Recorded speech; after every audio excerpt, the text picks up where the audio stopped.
The Big Al Podcast with your host, Al Bishop, unfiltered and uncut.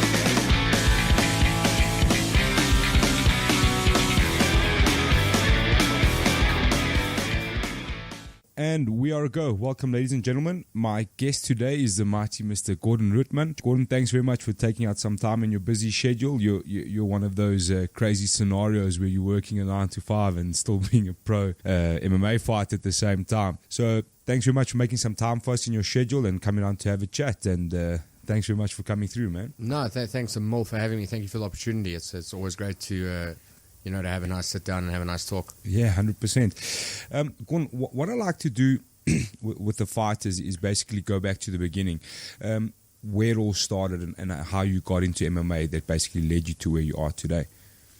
Oh, yeah, that's been a journey. I have had like you said, I'm not a full-time fighter. I'm a professional fighter, but I'm not a full-time athlete. And it's been a crazy last couple of years. I think we're going on. When the new year rolls in, it'll be my 8th year competing in the sport, and it has been an absolute roller coaster. It started for me in terms of the combat realm. It started when I was really, really young. I got involved in karate and kickboxing. It later transpired into full contact kickboxing, things like that, or more semi-professional kickboxing at a later stage in my high school years. So fighting has always been something that I've done. Competing at a high level has been something I've done. I've been extremely blessed to have toured the world, especially on the karate side, having competed abroad in many countries in representing our country, things like that. So competition, and more specifically single-man combat sport-based competition, has always been something I do. So that came natural for me. The MMA side was really a pure fluke. I finished up school and started studying after school, started working, things like that. And training started really taking a side pet project. Got involved a bit in the classic iron pumping gym scene a little bit and put on a bit of size. I've never been stature-wise, never been a really large guy, so I packed on some muscle. And by sheer fluke, one day I came across a flyer for an event that was on the weekend and it was really close to my place.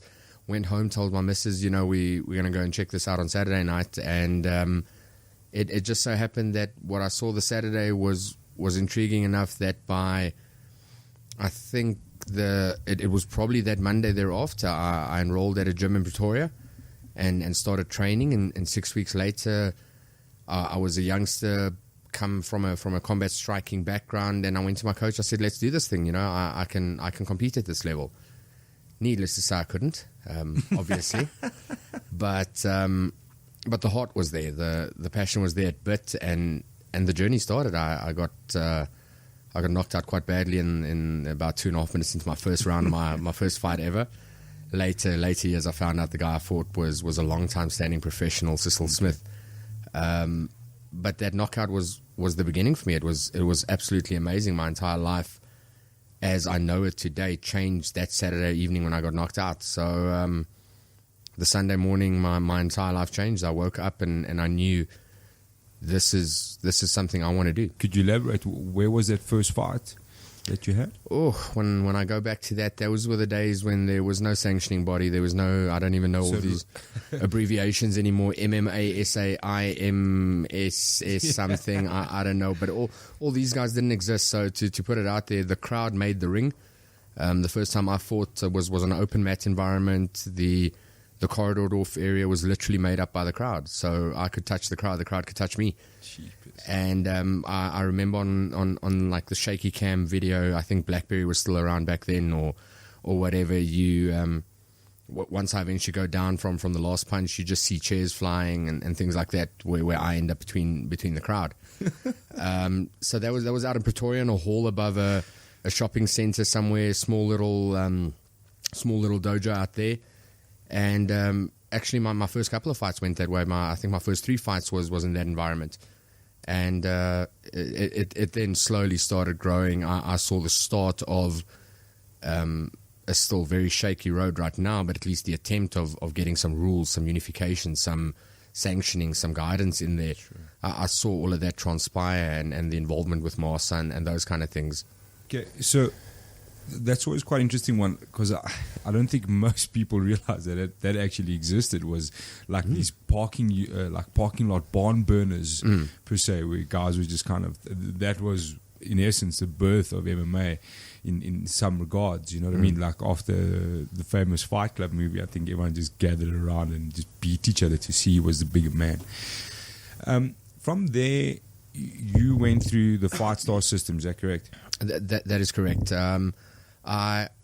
Fight Stars was a bit of a way down the journey for me as well. By the time I reached them, I'd managed to kind of establish myself as a fighter already. But I think it took that next step up when I went there. You know, everything before that may not have been the parking lot brawl anymore, but it was still.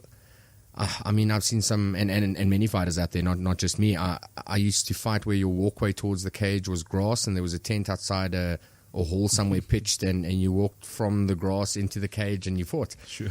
So the Fight Stars days coming around with lights and production, and perhaps not EFC scale production, but some form of something. There was a locker room that you'd warm up in before you actually went in the cage. You know, you knew who you were fighting 2 weeks out. You didn't find out at the weigh-ins who weighed closest to you, and that's kind of who you were going to scrap. So then came the Fight Stars days, yeah. Okay. And just from your perspective, how much has changed? If you go back to Fight Star now, how much has changed from when you were there fighting to now? Because I'm just trying to remember, I read that your last fight was maybe Fight Star 4 or 5, something like that. I think it was Fight Star 3 or 4 maybe, around that I thought was my last one of them, yeah. Okay, so and they're on to 21 now. So how much has changed there? I want to say on a whole scale of Fight Star in itself, but the actual like fighting as a whole.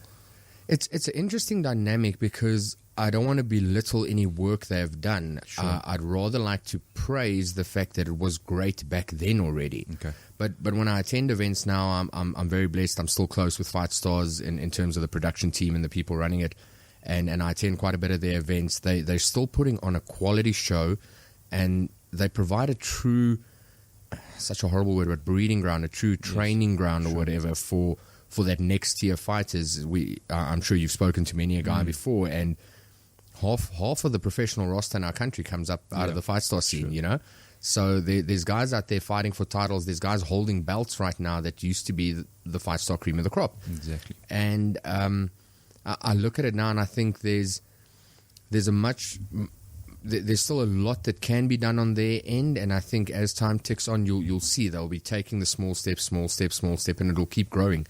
But the general production is still of top quality. The quality of fighters they're putting through, the way they're doing it, you know, just from my days at World of Warriors and Grant Olaf being involved there, you know, even back then, he, unlike some of the smaller productions trying to put on shows out there, he's not going to put on a fight just for the sake of filling the card. He would rather have a smaller card, but put on the quality fights, make the fights that make sense.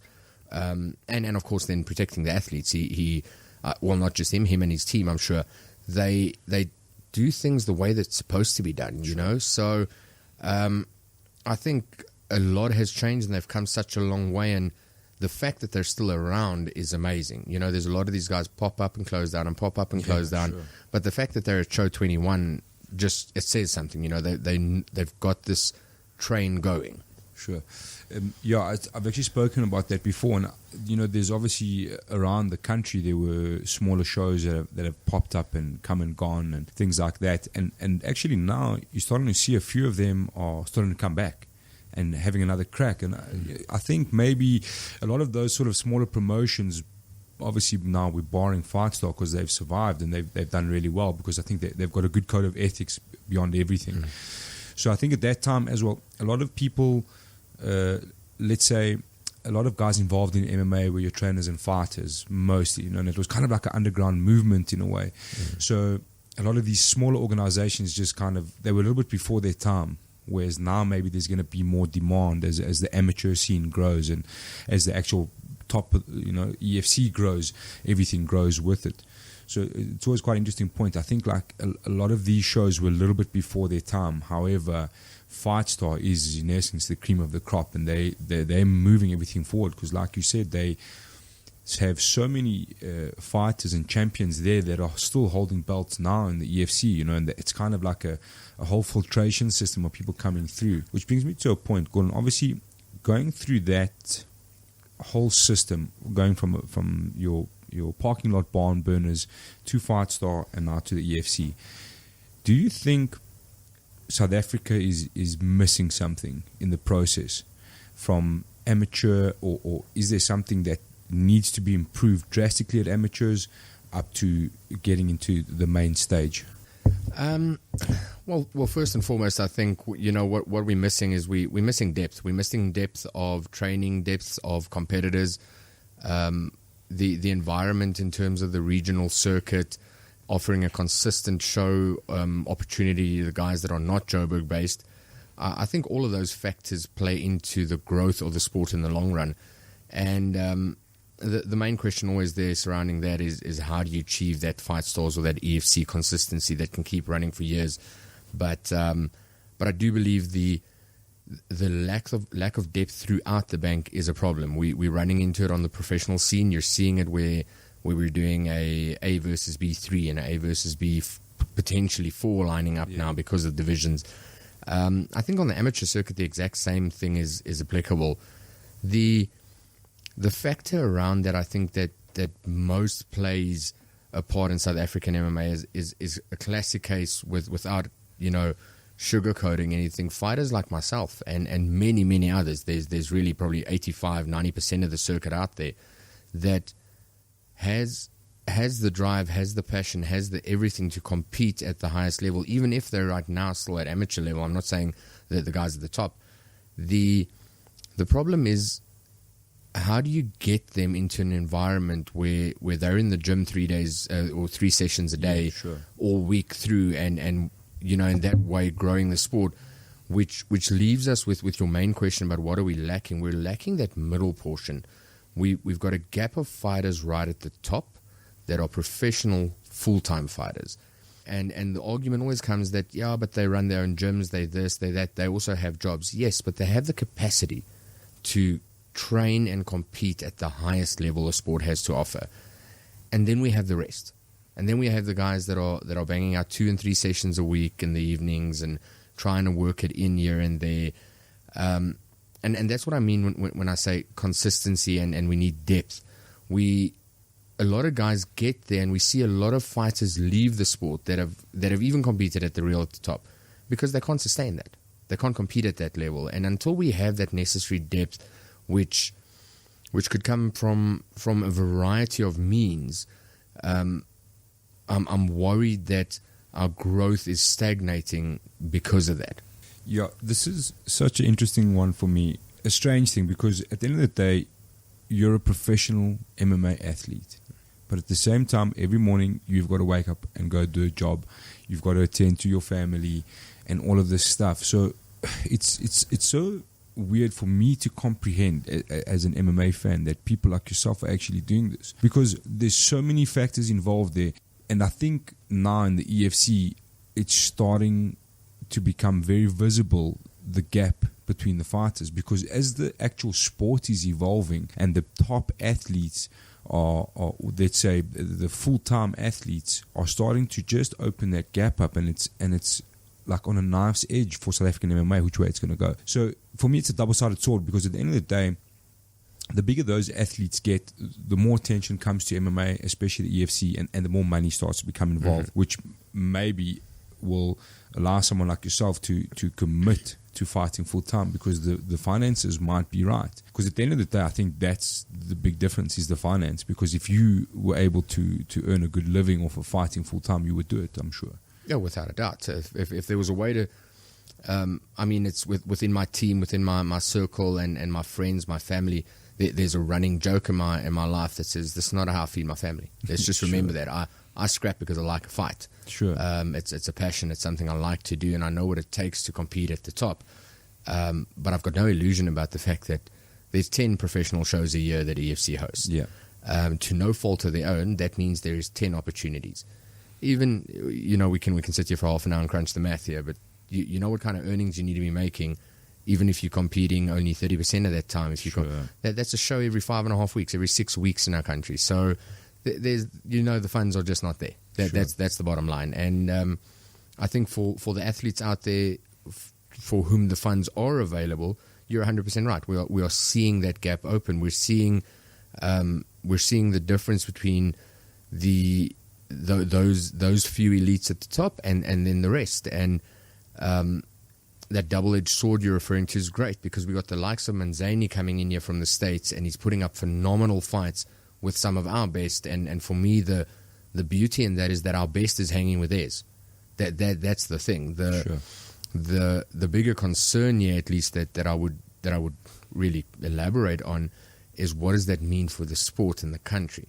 Is once the elites pull away, once they're competing at that level, and we have, let's call it, the rest, where to from there? Does Fight Stars take a step up and start trying to compete at that level? Does another promotion come around here? Do what EFC does? Does EFC start, I almost want to call it, watering down? Do we start doing a show in between for the mid-level athletes, and then you have your pay-per-view level show, and you have your Friday night type of show? Sure. It's just a lot of interesting dynamics because of where we are in this country and the growth of the sport as it stands. Yeah, it's quite an interesting one for me, because it's EFC at the end of the day for the full-time athletes is a stepping stone, because they're basically trying to do well at EFC so they can move on somewhere overseas, and that, for me, obviously we respect that, but it's a problem for local MMA, because nobody's aspiring to become great in the EFC to stay in the EFC. People are aspiring to become great in the EFC to move on. You know what I mean? So, like you say, look, it does, obviously, it will open doors for other scenarios, like you said, like fight night type setups, and then your pay-per-view type setups. And for me, on the whole, I think MMA has to happen more regularly beyond anything. There has to be more fights. There has to be more shows. Like, for me, 10 shows in a year is just like, it's tough. And at the same time, 10 live shows a year that's split between 3 places is also tough, because the live experience is such a big part of it. And if you're only getting to do it 3 times in a year as a fan, it's a struggle, because, I mean, obviously we know on the local scene, EFC is a fuck up, to say the least. So that starts delayed. In modern day, you pick up your phone at the wrong time, and you know who's won, and it's kind of spoiled already, the fight. So to wait for that delayed sort of start on EFC's Kwesi Sports is like, I mean, I've tried to stream multiple weigh-ins on my computer at work, which is a 50 meg uncapped fiber optic line, and it can't do it. So the live experience only comes around like once in a while. So I don't know, for me personally, we definitely need more shows, and I think Fightstar kind of after that. Grant has kind of said they want to set up they're going to have smaller shows and bigger shows through the year and that sort of thing, which I think is the way to go. At the end of the day, like, the people will come to fight and the people will come to war. There was something you mentioned there. You mentioned fighters like yourself. Now, obviously, your last 2 fights were late notice fights. More or less, yeah. I had a lot of prep time going to the Mark fight, but my opponent was a late notice change. Yeah, sure. So, obviously, MMA always has that particular fighter, and I think every organization has that fighter, and for the EFC, you're that fighter. The guy who's gonna come in, step up, and really put on a show and go for a finish. So you mentioned in there as well that that's not what pays your bills, and you just dig to have a good scrap, and that's what it's all about for you. But at the end of the day, you're also a professional athlete. So do you think your fighting style is detrimental to your record? Can I say it like that?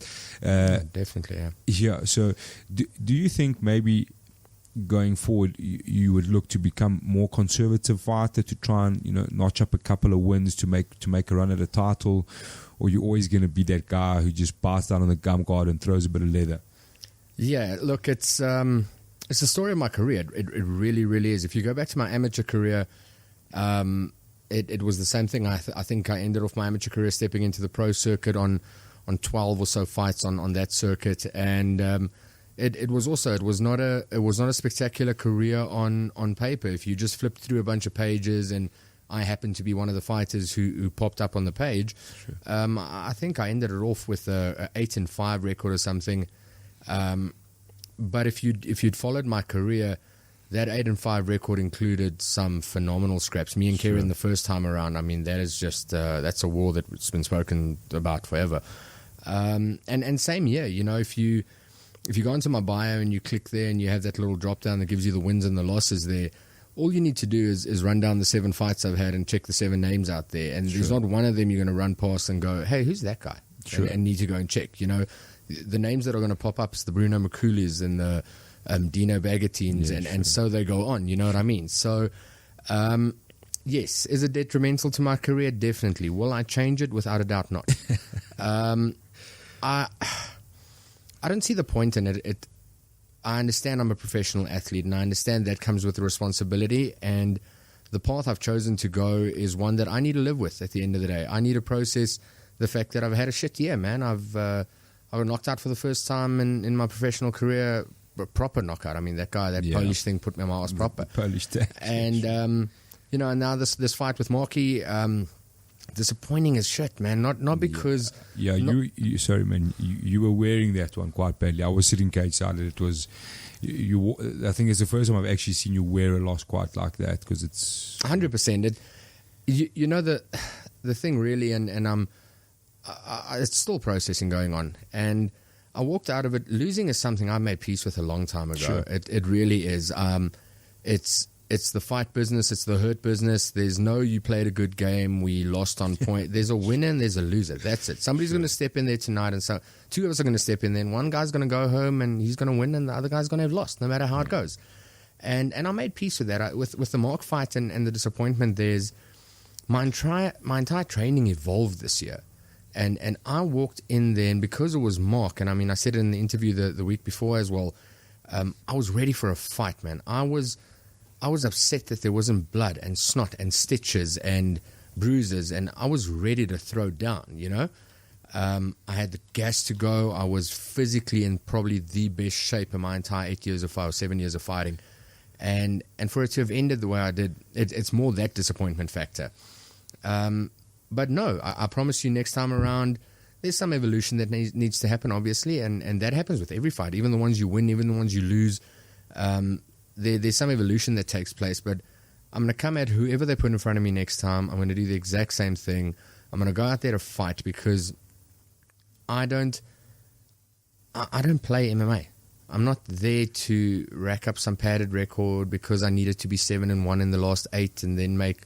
I'm there to put on fights, man. I'm there to fight, and you know, a lot of people for the fans, for the crowd, for the... Not even for all of them, for me.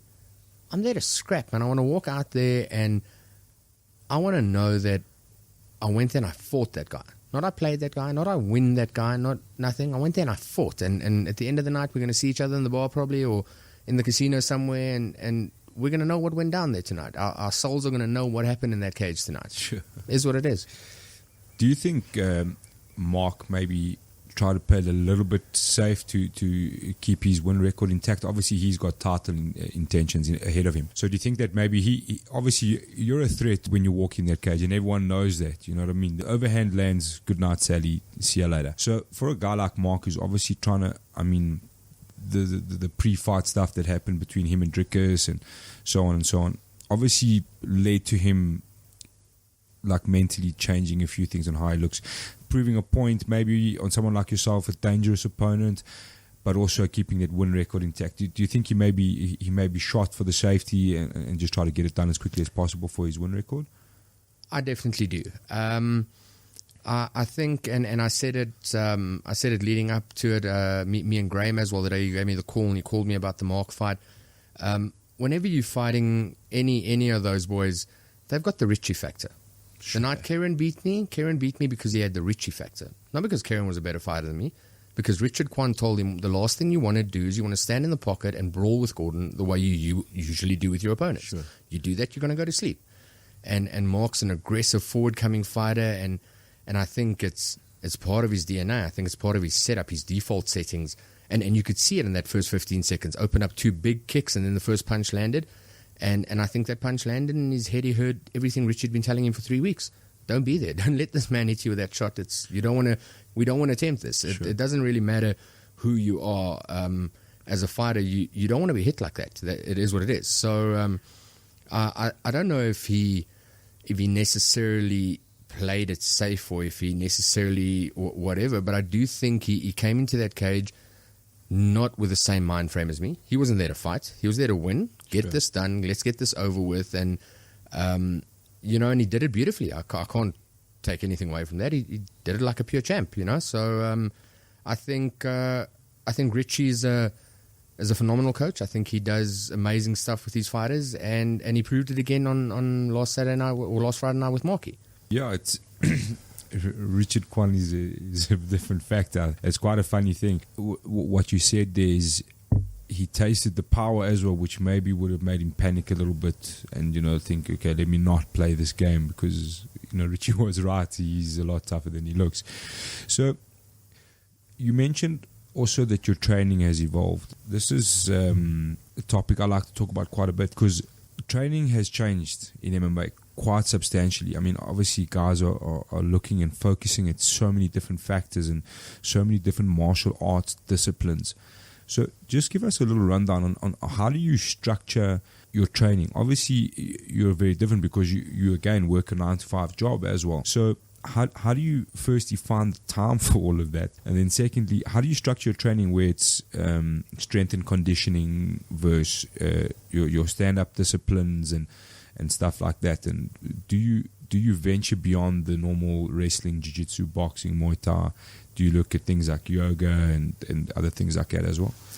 Yeah, in terms of the timing factor, trying to set up this interview, we try to bang this out before the Mark fight, and my time is really full up. I get up in the mornings at 4 and I work here in Sandton.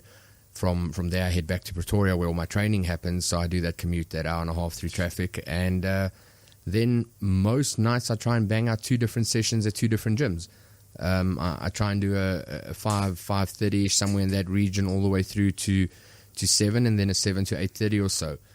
I don't much touch on too many different things. My home base is a Muay Thai gym with really, really high level Muay Thai credentials. Something that the universe just aligned kind of for me. I came from World of Warriors when that shut down.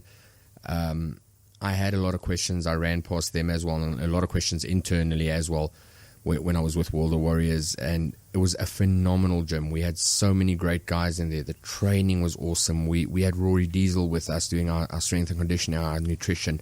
There was so many great factors to it, but I was always a brawler. I've always come there to throw leather, and that's the one thing we didn't have there. Hence my journey with Warrior Sports. And they were part of my camp or part of my training while I was with World of Warriors as my striking home base. So my home base is a Muay Thai based gym, and we predominantly do Muay Thai there. But because it's such a large martial arts facility, touching on I think 7 or 8 different martial arts that get trained out of the facility, Jurgen Pata and the team from Rio Grappling roll in there once a week as well. So so I've got them there once a week. This particular time around, there was some other factors, but I wrestle quite a bit with a guy named Jacques Rousseau from Wrestling for MMA. He's been part of the Burski's journey up until they joined CIT as well quite a bit. Wenzel Nell, when he won the title, was with Jacques as well. So there's a wrestling aspect there. And then, of course, I've got a guy named Willem Arre from Functional Fitness, who has, like you said, training in MMA has evolved, and this guy's just blown my mind. I come from when I started this journey, I was with an ex-military guy doing my training, Arnu Pinar. And his training was military-based. It was bite down hard and do this and do so many of it, and then you'll get good at it. And it was really caveman-style training. What that offered me was obviously the mental toughness that comes with military preparation. But as time progressed, I've also messed up my body over the years. And, I've had a wrist replacement on my left wrist because I've busted it so bad. So you're just hitting Oaks too hard. Amongst other things, So there's a couple of other surgeries that I've been delaying and that I know is supposed to be happening, and my thinking is just, I'll do it the day it really breaks, Sure. But so Willem came around with functional fitness, and he changed my entire training this year. Like I said, I went into this Mark fight. I was fitter, I was stronger than I'd ever been. We've pushed the strength notch up by silly amounts, things you won't believe, 55, 60% more than I've ever been able to lift and things like that. Not to mention the cardio aspect. My cardio was on point. He himself competes in MMA. He's a professional full-time trainer in that sphere, but he competes, so he understands the world. And for me, it's just I need to see him 3 times a week. I need to try and get my striking in 3 times a week. So I'm rolling, and at the end of the day, when I go home, I'm just a guy that works 2 jobs. There's some moms out there somewhere that's working 2 jobs to take care of their kids, and I have 2 full-time jobs. I pay a data bill to keep my marketing up, and I have a fuel allowance that's part of my second job, which is fighting, because I drive around for that. So there's just there's facets of my second job that are just different to other guys. My second job starts at 5 in the afternoon and ends at 9, and I do that 5 days a week, and it is what it is, man. It's quite a cool perspective, an interesting way to look at it, that it's just a second job. Do you spend any time in the gi when you roll?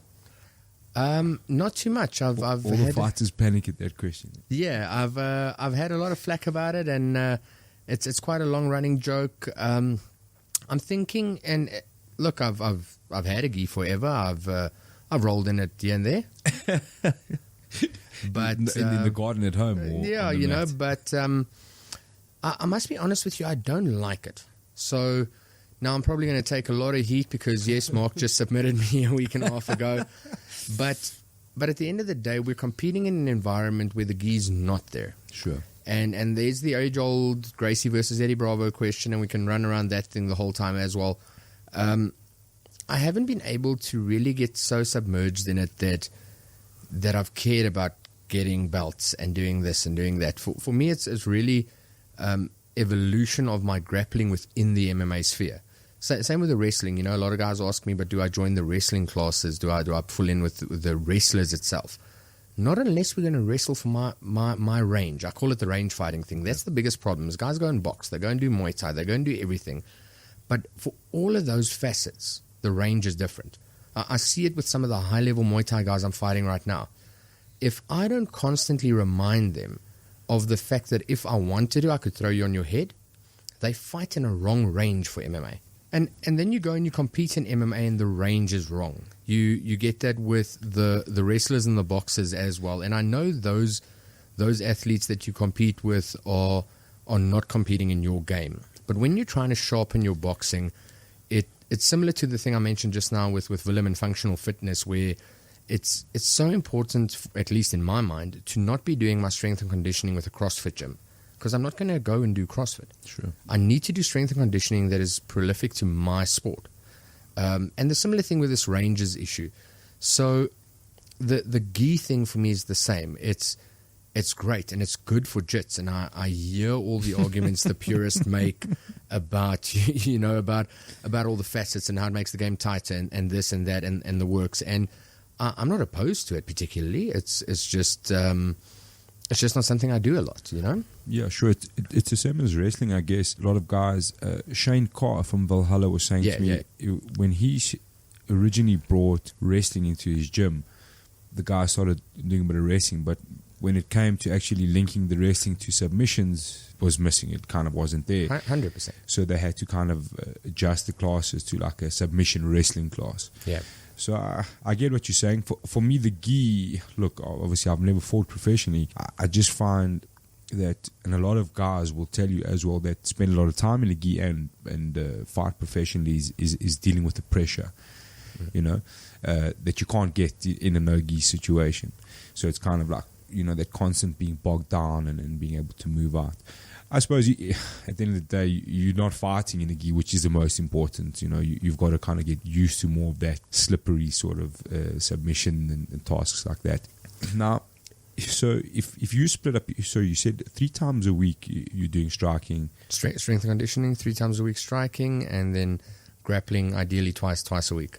Okay. And then that would be after work hours. Yeah, that's after hour stuff. Yeah. And then weekends, yeah. Saturday mornings, I bang out a session from 7 to 9. I'm really blessed that wherever my journey's taken me, as much as I've made my fair share of enemies and haters, I've really had an amazing bunch of friends everywhere I've gone throughout my career. And on Saturday mornings, whether it be ex-training partners, whether it be current training partners, just the gym or whatever, from 7 to 9, we try and bang out as many rounds as we can. I do tend, because my home-based Warrior Sports is...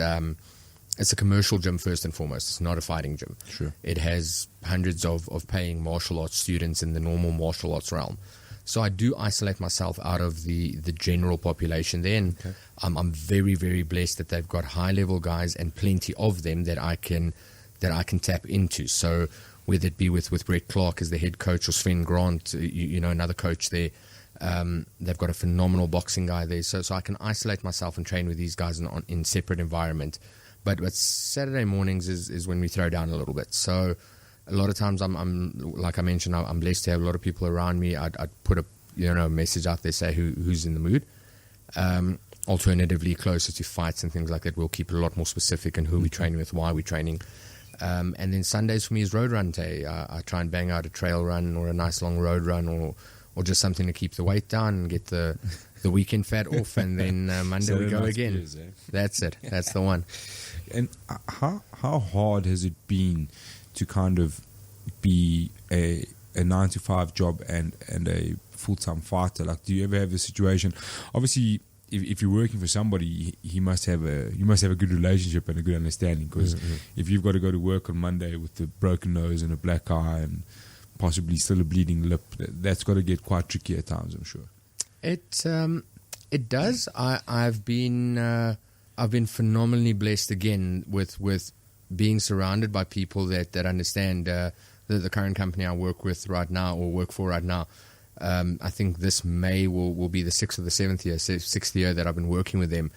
And the stars kind of aligned there, if that makes sense. The first time around that I told them what I did and that I was going down to Port Elizabeth to go and fight, I came back and I never took a scratch, knocked the guy out in under a minute, and it's almost like it set a ground base that it was okay. Snuck it in there. Yeah, second time around they were super keen to come and see it, and second time around was that 20-minute war between me and Karen. So I had a fractured orbital. I couldn't walk for a while. I pitched up at work on Monday. I got like literally my boss gave me a coffee and she said, you know what, I need you to go home for me. I can't have you around this place looking like that because I look like a scene out of Fight Club. Yeah, sure. And, but they've always been supportive. It's just my character. It's who I am. I get my job done either way, this way, that way, so I'm there. I get my job done. I put in hours and I said just now, I get up at 4 in the mornings. I get up at 4 in the mornings because I unlock my office at 6 in the mornings. The joys of unlocking at 6 means nobody bats an eyelid when I head out there at 4 and try and just duck out under that traffic so I can start training at 5. And throughout my career, I've now been with the same organization, but a couple of different promotions and different things I've done for the group. And currently the role I'm in as well, we sat down and that was one of the questions on the table. He put it down. He said, you know what, let's just talk about this and get the air clear about that as well. And again, they were amazingly supportive about it. The reality is I play fair open cards with them. They understand what goes into it, and there's a part of me that thinks they enjoy it as much as people listening to podcasts. You know what I mean? I think there's a part of them sitting back saying, I can't believe this guy just lost 15 kilos in 4 weeks, and I can't believe, you know what I mean? I can't believe he's just done that or done this, and I think there's a sense of amazement on their end as well. So I'm blessed, man. Cool, man. So it's quite cool to have someone like you in the office. Everyone gets to see the progression all the time, man. All the time. I'm the go-to guy for how do I lose a quick 4 kilos before we go on December holiday. Guys are leaving in a couple of days. I think they might have missed the boat. 100%. Do we eat pineapple or do we eat oranges? Do we, and those kind of questions. All the strange questions. What advice would you give to a young amateur fighter? I want to ask you specifically for you because you're the kind of fighter who always draws a very certain kind of attention. People want to see a knockout when you fight, because that's what we've come to expect. We know it's hell or high water. It's going to come down. You're going to throw. If it lands, that actually on your sleep. If not, it's going to get interesting. So, obviously, at the end of the day, that's what people want to see at MMA, especially the mainstream market that are kind of first seeing it. They're like, the just bleed guys. Yeah, exactly. The just bleed guys. We just want to see some blood, man. So, obviously, if there's youngsters watching, automatically they're going to get drawn to somebody like yourself because they want to see the action at the highest level. What advice would you have now, obviously, where you are in your career now, for young fighters that are coming up? I was asked this question a short while back as well, and I almost think that, I think a lot of times your answers are attached to where you are in your journey right now. Had I been asked this 2 years ago or 2 years from now, the answer may be different. But right now, my answer is make damn sure this is what you want. Sure. First and foremost, it looks great and it looks glamorous. And Drickus is a superstar. And I know just how great it is to be a superstar. You know what I mean? Sure. It's phenomenal. And there's big lights and smoke and mirrors and all of that. But behind the scenes, there's a lot that goes on. And I'm not even talking political bullshit and this and that. Just you personally, when you look at yourself in the mirror, there's a lot that goes on processing a crap year like this. Got knocked out and submitted in my last 2 fights, And that's something I've got to process. That's a demon I've got to face. That's an obstacle I've got to get over. And my advice is be very sure, for the simple reason that this is the kind of stuff that break people. This is the kind of commitment it takes that comes with such a high risk, high reward factor that it breaks people. It breaks souls. It destroys guys. But once you've decided that you want, or once you've decided this is what you want, it's one hell of a journey, man. I'm sure this is what I want. Here I am, I'm doing it, and I love every second of it. Well, I love every second of the journey. I hate 9 out of 10 seconds of this whole journey because nobody enjoys training until they puke. Nobody enjoys having to run an extra mile. Nobody enjoys cutting weight. Nobody enjoys dieting. Nobody enjoys getting punched in the face in front of a crowd. All of that, but the fulfillment it brings for me is something that I long for. It's something that I live for. It's something I grind for. And my advice would be just make really sure if you're going to get involved in this sport and you're going to pursue it because you want to be an Instagram model, you're going to get lost in the process. You really are. Sure. I'm not saying everybody out there needs to. DeMont Penn is a good example. That guy's a pure athlete. I never look at him and think he's a fighter. I think of him when I look at him as a fellow fighter, he's a world-class athlete. And he does it beautifully. Yes, he's been in some crappy positions where a bit of that heart and a bit of that lion grunt had to come out for him to dig deep and go there. But he doesn't fight like me. He doesn't go in there and come out disappointed because there's no stitches. He goes in there as an athlete. He goes in there to do an athlete's job and he comes out. And that's also fine. So I'm not saying you need to bite down hard and you need to fight the Leon Maynard style of fighting every time you go out there. That's not my advice. My advice is inside yourself, inside your soul, inside your heart, you got to be really sure. Because it's deep waters out here. Sure, and I have to agree with you. I think that's very important. It's not the kind of sport that you can kind of, maybe I want to do this, maybe I don't, because I think you're gonna get found out very quickly, whether you realize it or not. And it all revolves again back to that story, like between the athletes, full time and part time athletes. Like you're gonna get found out eventually, So I think that's some solid advice, and it's a very interesting perspective to just kind of know 100% that that's what you want to do. I mean, obviously, like the EFC is littered with guys that know that's exactly what they want to do, but I think some of them also, like you said, the smoke and mirrors is a big part, and it's Dino Bagatine said something very similar to me, and he was like, and it's the same thing. You sit in that seat and you watch fighters, and it's the awesome walk-in song and this and that, and you kind of get like sucked into this realm of, these are these mighty gods that are just walking amongst us. And the reality is that, I mean, for a guy like yourself, you go back to work on Monday morning like the rest of us, which is, I don't know, it's such a weird concept for me to wrap my mind around. Obviously, as a massive MMA fan, you kind of look, and I mean, I train a little bit of MMA, so I have a tiny little fragment of imagination. I mean, I walk out of my jits class and I'm dying, 4 liters of water all over my body. And then the next day I try and do a bit of like stand up and my body's just aching. I'm just like, nah, I'm okay. I'm going to skip today. So like, it's such a weird thing for me to think that there are people like yourself that go to work on the Monday, and I'm just like, man, how the fuck I don't want to get out of bed. Even possible? How is this even possible? Like an hour of jits last night and I'm done. I'm dead. Tap me out. That's what I'm saying. But it's the reality of the matter is, and this is a piece of really deep places I'm going to. But the reality of the matter is that I sit and cry in my plate some nights. Sure. I sit and eat broccoli for the millionth night in a row, and it's shit. There's nothing good about it. There's, I'm sure there's other athletes out there, but when we're not in fight mode and you're having a beer around your friends, I look around and there's very few of them that knows what broccoli with their own tears on tastes like. But I know that. And, the big thing for the other athletes out there is, when I say make sure about this, it's they sit there in that seat and they watch everything happen as you mentioned, and it looks great.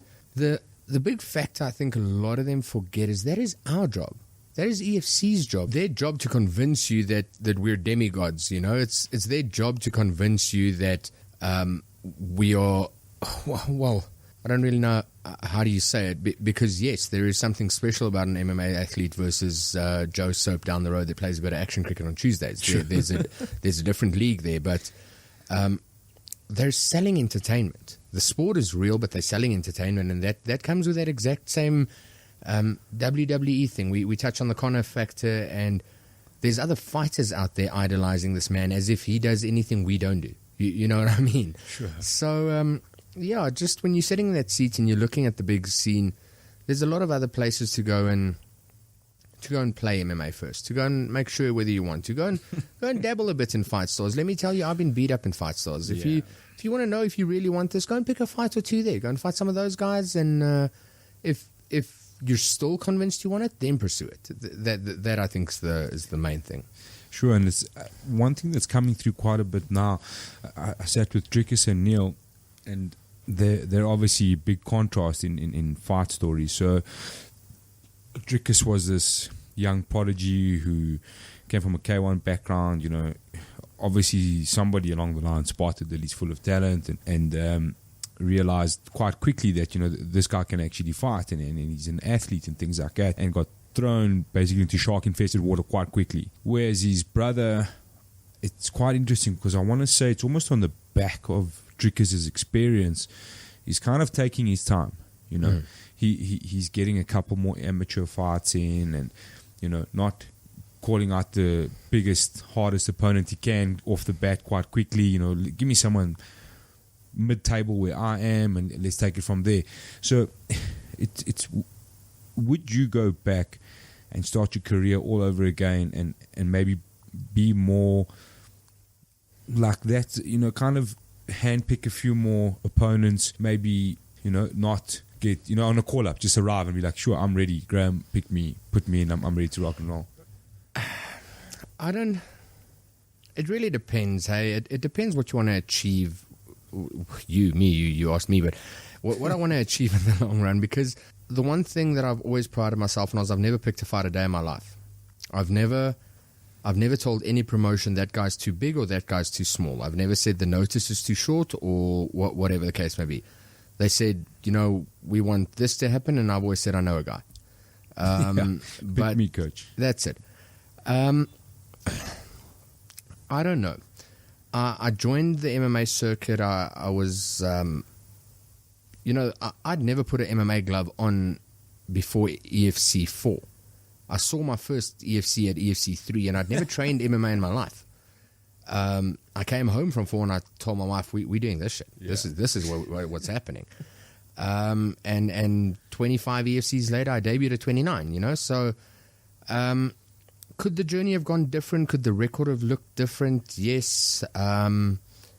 We've spoken at length just now about my fighting style not being conducive to, to the long, lengthy runs. I come home with my shield, or I come home on my shield. That's it. And I don't know if I do anything different. I don't think so. I'm running around in circles because I'm not sure in my head, but no, I wouldn't. I don't want to give up the Sean DeLonge fights and the Kieran Skinner fights. I don't want to give up the later knockout over him or even the night with Dino, man. I mean, there was something. Me and him, he met me in the middle, and we left there that night, like I mentioned just now, and I had no doubt that my opponent came there and he came to fight me. He stepped up there and he fucking threw at my face and he punched me in the head, and it is what it is. We left that cage knowing who was the baddest guy in the evening, and that's it. So would I sacrifice that in turn for a more cautious approach? I doubt it. Graham can. I can show you my phone. I sent Graham a message the next morning saying, I can't sleep. I need you to get me a fight for March. Sure. He said, March is not happening. You're under suspension for a while until then and whatever. I said, okay, April. Anybody, anything, I'll fight 84 to heavyweight. It's fine. I don't care. Just get me back in the cage. I need a fight. And if he calls me up before the March scrap and, I don't know, we've got another 12 days notice or 15 days notice, but he needs me to fight, I don't know, man, pick it, whoever it is. The answer is always going to be, yeah, no, guy. Let's do this. Sure. Because it's MMA, man. The best in the world, the Conor McGregors of the world, every now and then have their asses handed to them by Diaz. Sure. And it happens. It's the fight business, and it can go either way.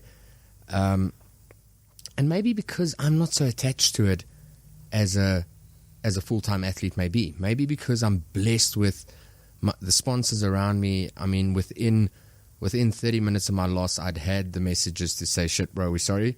And don't worry, we're backing you all the way. Sure. I've never had guys come and go and just wanting to ride on. I've got friends. I don't have sponsors. I've got friends involved in this passion that I live. And, maybe if it was all just business transactions, I'd be sitting here singing another tune saying, you know what, this is how I feed my family. So maybe I should handpick my opponents a bit better and rack up the wins and get the radio interviews and do that crap. But because it's not, because it's just something I do for my soul, I'd rather fight the way I live, I'd rather do it the way my character was built to do, not the way the industry wants me to.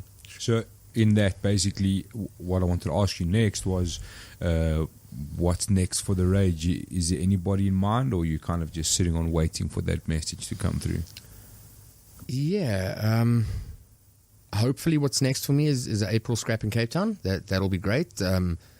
I must tell you, I'm secretly in the back of my mind burning some incense to the MMA gods that somebody pulls out short term here in January, realizes they're too fat, they're not going to make the cut for March or something. There might be a few X missing weight. 100%. I'm hoping something will come around for March. I'd really, really love a scrap in March.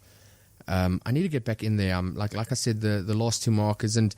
I don't give a shit about the loss, man. I care about the fact that I didn't perform. It was such a disappointing thing. I mean. I'm processing the fact that I came out of the locker room and the very first thing, my wife is a phenomenal support base for me, and the very first thing she said to me was, are you okay? I said, no, I'm good.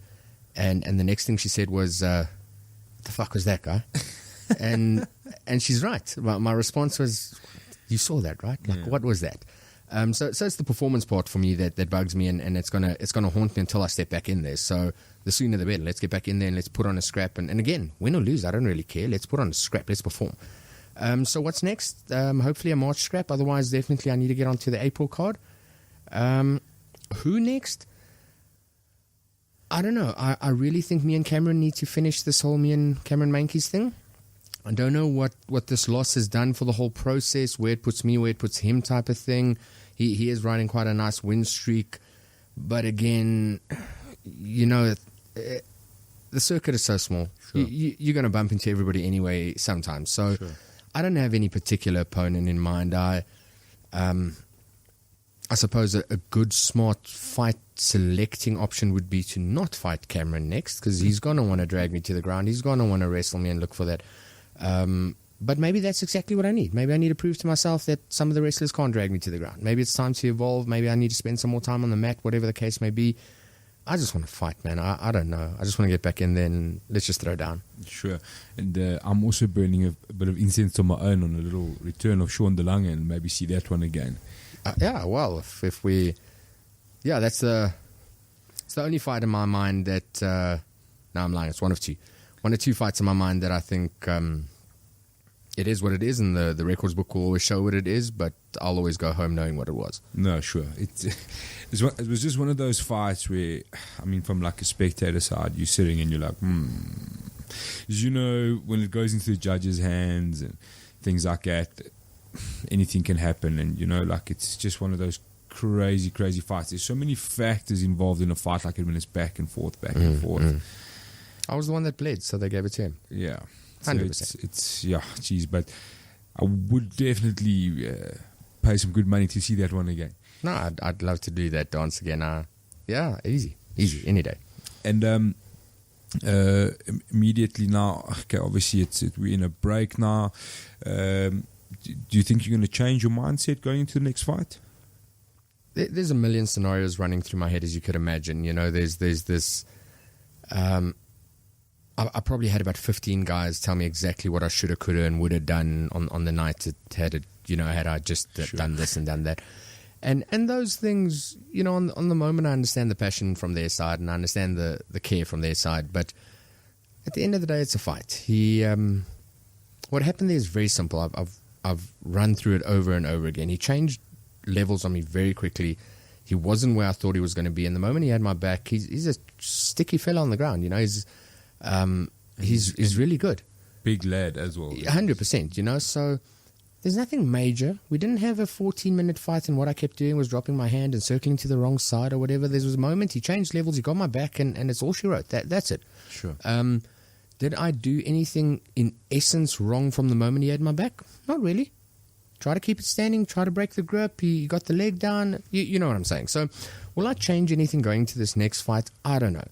There's this one part that thinks, I know the world out there of MMA doesn't know this, but I've got a phenomenal top game wrestling. I'm really, really, when I spend time in the gym on it, it's a strong aspect that I have. So should I be going out there and shooting on the next guy and just making the next 5 oaks I fight worry about the fact that there's a possibility this guy could end up on top of you and hurt you just as much as he can standing? Sure. Should I just do what I do and throw down and, you know, let's work a bit more on the sprawl and brawl tactic and find a home for that right or for that matter the left. I've put guys to sleep with the left a few times as well. So I don't know. I think it'll depend a lot. If Graham calls me up, I walk out here and he calls me up, he says you're fighting Cameron. Then we got to evolve. Cameron's not going to want to be there. He's not going to be hit. He's going to close that distance. He's going to look for the clinch. He's going to look for that drag down. It's tough to shoot on me. People don't realize it, but you got to force the clinch with me because I'm so short. It's a bloody way down to go to shoot. Low center of gravity. That's it. It's a long way down to shoot on my hips like a classic wrestler from far out. Sure. And you saw it with Mark now as well. He created the clinch, got around me, and then he dragged it down slow to the ground. So he calls me up. He says, you're fighting Cameron. I think reality says we're probably going to have to evolve a bit. Calls me up and says, you're fighting a Leon Maynard, hypothetically speaking, sure. That style fighter. There's nothing. There's get back in the gym, let's train, let's get fit, let's get strong because we're going to meet each other in the middle and we're going to throw. So I think it'll be opponent dependent. Sure. That's exactly what I was going to ask. Yeah. It would be a little bit more opponent specific training as opposed to your actual game evolving as per se. 100%. You know, I've got a few plans. There's a couple of things that will be changing up now from the training regimen we spoke about just now. That I'm going to be mixing up just ever so slightly to fill a few voids and fill a few gaps, not get caught the same way. You know, the classic saying, if you do the same thing, you can't expect different results type of thing. So let's change a few things up. And what I know I won't change is I'll make sure that I come into the next fight in the same condition I went into this one in terms of my physicality. Sure. And then, yeah, let's see. Maybe...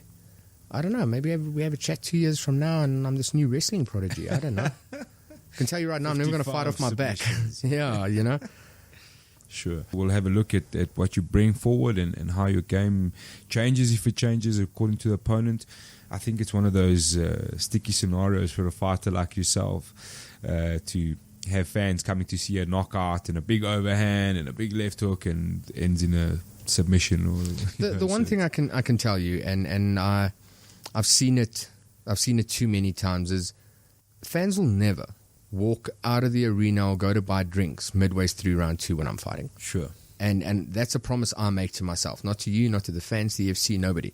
Is when guys come to watch fights, they'll get a fight. Whether I evolve it or whatever, my character doesn't allow for that. I'm never going to be that guy that bores you enough that you think now's the right time to go buy a drink.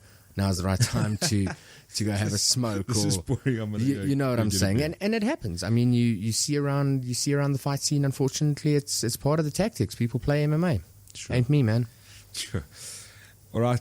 I think that's about all we got time for today, Gordon. I just want to again say thank you very much for giving us your time, and it's that time of the year where we wish you a Merry Christmas and a very good New Year, and we can't wait to see you back in there, man. And it's a bit of a dry run for us MMA fans. We've got to sit tight till March here locally. And I'm hoping my intent is also burning to just get Graham to send you a message and put you on that card, man. I think the first 2 cards, they got great potential in the new year. Can't get the year. We ended on such a high. I think in South Africa, we really got to see some great fights, and we really got to see some great depth as well. And I'm hoping EFC picks up that momentum as well, and I'm hoping for your sake and for us as fans' sake that you're on those first 2 cards, and we just want to wish you all the best, and thanks again for your time, man. So thanks to you guys, man. Merry Christmas to you guys. Be safe, and thank you very much for the opportunity.